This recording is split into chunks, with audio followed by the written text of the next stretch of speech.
मैं तो चाहता हूं कि सबको सम्मान कर दिया जाए, आरक्षण ख़त्म कर दिया जाए। अब भाई हमारे हक को मारा जाएगा तो ख़ास तौर से हम नाराज़ होंगे। समाजवादी की सरकार थी, पीएससी की भर्ती निकली 100 लोगों की, 98 यादव जी हो गए, 2 लोगों में सब लोग समेट गए। और ये उसमें 9% ओबीसी मुसलमानों का जो कोटा है, आज तक मुलायम सिंह यादव ने अलग नहीं किए। कह रहे हैं कि बहुजन सुखाए, वो तो बाबा के मिशन से भटक चुकी हैं आज, तब तो ये दुर्गति है। उनका तो भाई नुकसान होगा, इसलिए कि अब तक वो लाभ लेते रहे हैं, तो यादव का भी इसमें नुकसान है और कुर्मी का भी नुकसान है। नमस्कार, मैं हूं राजीव कुमार और इस वक्त हम आजमगढ़ के सगड़ी इलाके में हैं। सगड़ी इलाका, यहाँ पे अभी विधानसभा चुनाव में समाजवादी पार्टी के पक्ष में फैसला आया था और यहाँ से पटेल यानी कि कुर्मी बिरादरी की विधायक को यहाँ की जनता ने जिताया था। अब सवाल यह है कि हम आजमगढ़ में इस सगड़ी इलाके में क्यों आए हैं, क्योंकि ये इलाका कुर्मी बाहुल्य और यादव बाहुल्य बताया जाता है। हम यहाँ पे बात करने आए जो सरकार द्वारा आरक्षण को लेकर नीति चलाई जा रही है, जिसमें से कि कभी किसी सरकार ने उसका पक्ष लिया तो कभी ने उसका विरोध किया। अब इसमें हाई कोर्ट का भी फैसला आ चुका है। सरकारें अपने अपने तरीके से जातिगत आंकड़ा फिट करके वो वोट की राजनीति कर रही है।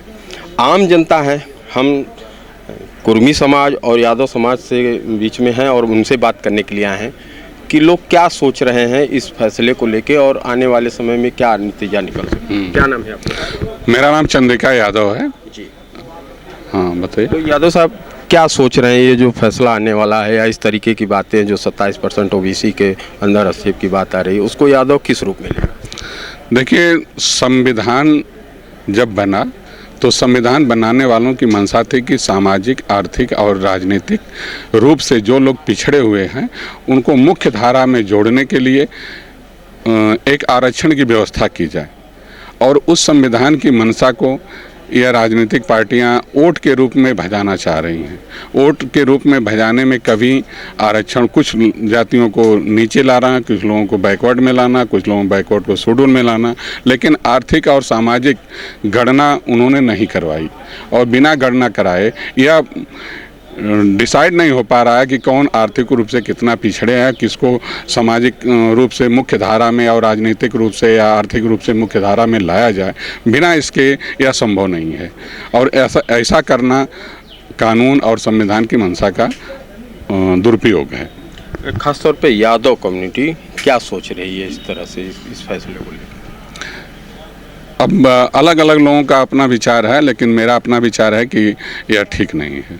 ठीक है, चलिए कुछ लोगों से और बात करते हैं। क्या कहना होगा आपका जो इस तरीके की बातें आ रही, खासतौर पे कुर्मी और यादव क्या सोचते हैं? एक्चुअली सर, ये जो आरक्षण है, जैसा कि हमारे अभी साथी ने कहा है कि सरकारों ने अपने अपने नज़रिए से इसकी व्याख्या किया अपने राजनीतिक लाभ के लिए। ये मैं तो यही कहूँगा कि जो संविधान में पूर्व प्रदत्त आरक्षण है वह बरकरार रहे, क्योंकि संविधानविदों ने, हमारी पार्लियामेंट के सदस्यों ने इस चीज़ को महसूस किया, समझा जिस वक्त संविधान का निर्माण किया गया और उसमें जो व्यवस्थाएं दी गई कि कुछ जातियां समाज में बहुत ही पिछड़ी हैं, कुछ जातियां अगड़ी हैं, उसके आधार पर सभी जातियों को एक समानता लाने के उद्देश्य से इन्होंने जो एक संविधान में व्यवस्था दिया कि 21% शेड्यूल कास्ट रहेंगे, 27% बैकवर्ड्स रहेंगे, बाकी अदर्स रहेंगे। तो ये जो व्यवस्था है संविधान में, ये कम्प्लीटली सही है।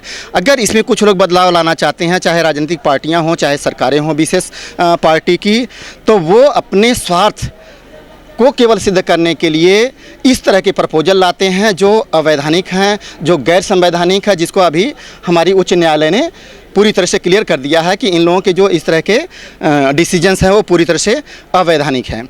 और जहाँ तक आरक्षण में किसी तरह का फेर बदलाव की बात करते हैं, तो मैं तो एक मुद्दे पर बात करना चाहूँगा कि जो भी सरकारें अगर हिम्मत कर सकती हों, पूरे देश की, प्रदेश में जितनी भी सरकारें हैं हिम्मत कर सकती हों, तो एक बार पुनः भूमि सुधार अधिनियम ला दें। भूमि सुधार अधिनियम जिस दिन ला देंगे उस दिन आपका शैक्षणिक डिफरेंस ख़त्म हो जाएगा, राजनीतिक डिफरेंस ख़त्म हो जाएगा, आर्थिक डिफरेंस ख़त्म हो जाएगा। माने अंतराल जो है अगर भूमि सुधार को ला दिया जाए, उस दिन आप पूरे आरक्षण को ख़त्म करिए, चाहे सबको बराबर कर दीजिए, ये हो सकता है, ये उचित है। लेकिन जब तक, आज हम कहना चाहेंगे कि देश की 33% आबादी जो है, देश की 67% भूमि पर काबिज है। देश में 33% लोग देश की 67% भूमि पर कब्जा करके वो जमींदार बने हुए हैं, वो आर्थिक रूप से सक्षम बने हुए हैं, शैक्षणिक रूप से सक्षम बने हुए हैं, सामाजिक रूप से उनका स्तर ऊपर है। ये हर मामलों में वह भूमि उनकी एक अलग कैटेगरी डेवलप करती है। तो हम कहना चाहेंगे जो लोग अगर इस संविधान में रखी गई व्यवस्था को आज चैलेंज कर रहे हैं, आज बदलाव लाने की वकालत कर रहे हैं, आज कहते हैं कि इसको आर्थिक स्तर पर ला दिया जाए, मैं कहता हूँ कि बिल्कुल आर्थिक स्तर पर ला दिया जाए, परंतु इसको ख्याल रखा जाए कि जो देश की 67% 70% ज़मीनों पर कुछ चंद लोगों का कब्जा है, उस कब्जे को एक बार भूमि सुधार अधिनियम के रूप में ला दिया जाए। फिर से सरकारें हिम्मत कर दे, कोई अगर हिम्मत कर सकती हो तो उस दिन इस आरक्षण पर डिबेट करने की जरूरत नहीं पड़ेगी सर। आरक्षण पर डिबेट की जरूरत नहीं पड़ेगी, भूमि सुधार। जी, क्या नाम है आपका? मेरा नाम अशोक सिंह। अशोक साहब, क्या कहेंगे आप, ये जो मामला चल रहा है? मैं तो चाहता हूँ कि सबको समान कर दिया जाए, आरक्षण ख़त्म कर दिया जाए। आरक्षण खत्म कर जी, किसी तरीके चलिए, 10% क्या नाम है भैया? संतोष कुमार। संतोष साहब, अब इस इलाके में ख़ासतौर पे हम ये चर्चा करने आए कि जो आरक्षण की बात चल रही है, 27% में हिस्सेदारी की बात आ रही है, तो यादव और कुर्मी क्या सोचते हैं? देखिए, जो अभी हमारे सीनियर काउंसिल ने कहा है कि जाति गणना करा ली जाए अगर देश में, तो कम से कम ये तो पता चल जाएगा कौन कितने परसेंट हैं। उसके बाद आरक्षण में छेड़छाड़ किया जाए, आरक्षण को ख़त्म किया जाए, या आरक्षण को एससी में किसी अन्य जाति को लाया जाए या ओबीसी में किसी को लाया जाए, समान में ले जाया जाए, तब तो ठीक है। लेकिन जाति गणना बहुत ज़रूरी है। ये तो तय हो चुका है कि कौन कौन सी जातियां ओबीसी हैं, कौन से एससी में जा रही थी, और हालांकि अभी कोर्ट ने फैसला दिया। जी। अब जो हिस्सेदारी में दखलंदाजी है, कह लीजिए एक तरह से, तो उसको लेके यादव और कुर्मी क्या सोचते हैं? अब भाई हमारे हक को मारा जाएगा तो ख़ास तौर से हम नाराज़ होंगे। आपको लगता है कि आपका हक मारा जाएगा? एकदम मारा जाएगा तो हम नाराज़ होंगे, चाहे वो एससी का हो चाहे ओबीसी का हो। अच्छा, तो चलिए कुछ लोगों से और हम बात करते हैं, इधर भी बात करते हैं कि नेताजी सुन लीजिए लास्ट में। क्या नाम है आपका, बताइए? हमारा हवलदार यादव। हवलदार यादव साहब, क्या कहेंगे जो 27% को लेके बातें चल रही? कह रहे हैं कि जब यही छेड़छाड़ करना है तो आरक्षण ही समाप्त कर दिया जाए इस देश से। और जैसा कि भाई साहब कहे हैं कि वो भूमि वाला तो सही है, किसी के पास 50 बीघा है, किसी के पास मड़ई डालने के लिए जगह नहीं है, उसका उन्मूलन किया जाए, जैसे माननीय चौधरी साहब जी किए थे। जमींदारी खत्म हुई, खत्म कर दिया जाए उसको, आज भी खत्म कर दिया जाए, उसी पर बांट, उसमें भी आरक्षण होना चाहिए ना। ज़मीन के मामले में उसमें भी तो बंटवारा होना चाहिए। हम 50 बीघा लेकर के बैठे हैं, भाई साहब के पास एक बीसवा भी नहीं है, तो हमारे में से काट करके इनको दे दिया जाए, इनके पास भी हो जाए, हमारे पास भी हो जाए। राजनीतिक पार्टियां इसको एक तरह से जातिगत आंकड़ों को जो लेके आ रही हैं, वोट बैंक हम कह सकते हैं, लेकिन आप ये बताइए कि जो अब हिस्सेदारियां एससी में जानी थी वो ओबीसी में आ रही, उसको लेके यादव क्या सोच रहा है? अब यादव क्या सोचेगा, जो करना है सरकार को तो करवे करेगी। यादव सोच करके क्या करेगा, उसमें कुछ नहीं कर पाएगा, सोच के भी कुछ नहीं कर पाएगा। तो ये इस तरीके की बातें आ रही हैं, जहाँ पे कई विभिन्न तरीके के लोगों के मत हैं। कुछ लोगों से और बात करेंगे। तो ये कि जो आजमगढ़ में इस ओबीसी और एससी के मामले को लेके जो कवायद चल रही है, सरकार की भी मंशाएं कुछ हैं, यादव और कुर्मी अपने लिए क्या सोचते हैं? देखिए, उस 27% जो आरक्षण है, उस आरक्षण में अगर समाजवादी की सरकार रहती है तो शुद्ध रूप से यादव उसका लाभ लेता है। अगर भाजपा की सरकार है तो वो अदर पिछड़े को, जैसे कुर्मी को और लोगों को दे रही है। बसपा की सरकार आती है तो उस 27% का शुद्ध लाभ जो है ज़्यादातर मौर्य जी लोग लेते हैं। लेकिन वो डिवाइडेशन होना चाहिए। 27% आरक्षण में जो भी जातियां हैं उनको आबादी के हिसाब से डिवाइड करना चाहिए, ताकि जिसकी जितनी आबादी है उसका वो लाभ ले सके। जैसे समाजवादी की सरकार थी, पीएससी की भर्ती निकली 100 लोगों की, 98 यादव जी हो गए, 2 लोगों में सब लोग समेट गए। और ये उसमें 9% ओबीसी मुसलमानों का जो कोटा है, आज तक मुलायम सिंह यादव ने अलग नहीं किए। सबसे पहले सरकार ने, राजनाथ सिंह जब मुख्यमंत्री थे तो इसको पिछड़ा अति पिछड़ा आयोग गठित करने का काम किया। जब माया मुलायम गठबंधन की सरकार बनी तो उसको वो खारिज किए, और उसके बाद इस पूरे देश के अंदर सर्वप्रथम नीतीश सरकार ने उस अति पिछड़ा आयोग गठित किया, उसका चेयरमैन गठित किया और उन जातियों को लाभान्वित किया कि कम से कम नट भाट पौरिया डफाली गधेड़ी फकीर भंगी जोगी मोची इस तरह की जो अति पिछड़ी मुस्लिम जातियां हैं उनको ब्लॉक प्रमुख तक हुए पंचायत में आरक्षण दिया। उसी तरीके से यूपी में भी हम डिमांड करते हैं, और अगर मोदी जी योगी जी कहते हैं कि सबका साथ सबका विकास, अगर इसमें वो ईमानदार हैं तो यहाँ भी अति पिछड़ा वर्ग आयोग गठित करें। और पिछड़ी जातियों में भी जहाँ आरक्षण का मामला है, जैसे जोल्हा है, दुनिया है, कुजड़ा है, इस तरह की जो भी जातियाँ हैं उनको ओबीसी का लाभ नहीं मिल पाता है। जब तक इससे उनके आबादी के हिसाब से उनका परसेंटेज डिवाइड नहीं किया जाएगा तब तक नहीं मिलेगा। रहा सवाल और एससी एसटी की, जो अभी जा रहे थे 17 अति पिछड़ी की बात माननीय मुलायम सिंह यादव जी भी करते थे।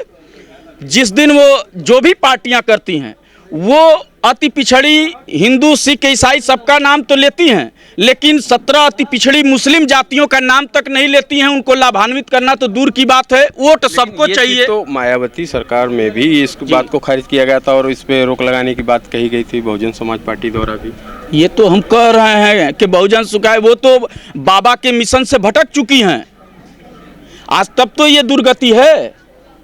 बाबा साहब की जो सोच थी, जिस सोच के बहुजन समाज बना, सर्वजन सुखाय सर्वजन हिताय की बात करने वाले, आज वो किस डर में आज बंद कमरे एसी से सिर्फ ट्वीट करती हैं किसी मसले मसाइल पे। आज अखिलेश यादव का कौन ईडी का डर है जो उनको रोड पे निकलने से मना कर रहा है? क्यों नहीं रोड पे आकर के अपने समाज की लड़ाई लड़ रहे हैं? आज क्यों बंद कमरे से सिर्फ ट्वीट कर रहे हैं? या जो भी इस तरह की जाति के नेता जिस दल में हैं वो सिर्फ अपनी सुख सुविधा के लिए हैं, कोई समाज के लिए लड़ाई नहीं लड़ रहा है। इसी तरीके से देखिए, ये तो आज़ाद हिंदुस्तान में 1937 एक्ट में जब अंग्रेजों ने आरक्षण का प्रावधान दिया तो उसमें सभी जाति धर्म के लोगों को आरक्षण का प्रावधान था। लेकिन 10 अगस्त 1950 को प्रथम प्रधानमंत्री पंडित जवाहरलाल नेहरू ने एक प्रेसिडेंशियल आर्डर ला करके संपूर्ण दलितों का आरक्षण रोकने का काम किया धर्म के आधार पे। उसके बाद सिख दलितों ने आंदोलन किया, 1956 में अमेंडमेंट करके सिख दलितों को आरक्षण दिया गया, 1990 में बौद्धिस्टों को आरक्षण दिया गया। उसके बाद से ईसाई दलित और मुस्लिम दलित आज भी वंचित हैं।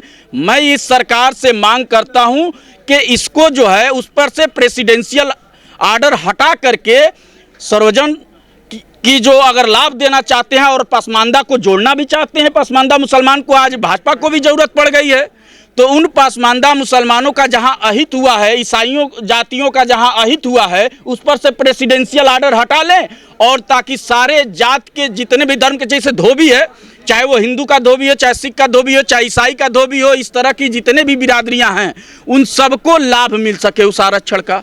अच्छा, हमारा सवाल ये है कि जो ये 27% ओबीसी की हिस्सेदारी है उसमें अब यादव और कुर्मी समाज क्या सोचता है, हम इस पे बात कर लें। उनका तो भाई नुकसान होगा, इसलिए कि अब तक वो लाभ लेते रहे हैं, तो यादव का भी इसमें नुकसान है और कुर्मी का भी नुकसान है। इसलिए कि अगर ये इसमें से ये जातियां 17 जातियां SC ST में चली जाती तो ये खुले तौर पे लाभ लेते। और सरकार ने एक और प्रतिबंधित कर दिया कि जैसे जो भी परीक्षाएं होती थी आरक्षण के आधार पे, तो पहले जो नंबर जिसके ज़्यादा रहते थे वो जनरल में हो जाते थे, उसके बाद जो है फिर ओबीसी में आ जाते थे या SC के लोग SC में आ जाते थे। अब ये सरकार की मंशा है कि ओबीसी के लोग ओबीसी में रहें, SC ST के लोग SC ST में रहें, और जो 10% जनरल का जो आर्थिक आधार पर आरक्षण दिया गया है वो लोग आर्थिक आधार पर जो उसका पात्र है वो उसका लाभ उठाए, तो इससे उनका नुकसान है। तो एक तरह से ये तो संदेश उन लोगों तक पहुंचेगा कि जितनी उनकी हिस्सेदारी और जितना हिस्सा है उनको इतनी हिस्सेदारी मिलती है, तो ये भी तो एक तरह से सही होगा फैसला।